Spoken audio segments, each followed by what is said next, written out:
Aujourd'hui, 5 juin, la journée mondiale de l'environnement et ce thème, la restauration des terres, la désertification et la résilience à la sécheresse. Rien que ça, au GIEC, les experts climat mandatés par l'ONU alertent sur l'accélération du changement climatique causé par les activités humaines.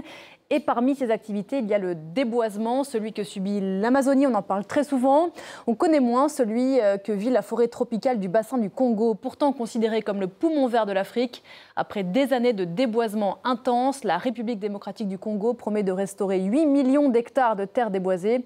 Sur place, écoutez Aurélie Bazara Kibangula. La forêt du bassin du Congo est à bout de souffle. C'est le cri d'alarme que lancent les défenseurs de l'environnement.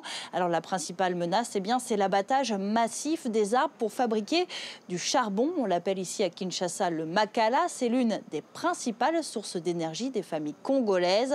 Chaque année, 5000 km² de forêt disparaissent. Il y a donc urgence pour les spécialistes car la forêt du bassin du Congo, c'est la deuxième plus vaste forêt tropicale de la planète après l'Amazonie. C'est aussi le premier poumon de l'humanité. La forêt du bassin du Congo séquestre et stocke plus efficacement le CO2 de l'atmosphère que l'Amazonie. Alors la RDC s'est par exemple engagée à restaurer 8 millions d'hectares de terres déboisées d'ici 2030 et se présente comme pays solution face au réchauffement climatique. Mais pour les autorités congolaises, ces solutions ne doivent pas pénaliser les millions de personnes qui vivent de cette forêt.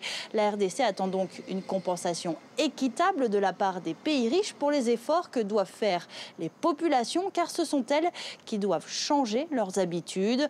En attendant, le gouvernement congolais a mis aux enchères 30 blocs pétroliers et gaziers situés dans la forêt du bassin du Congo.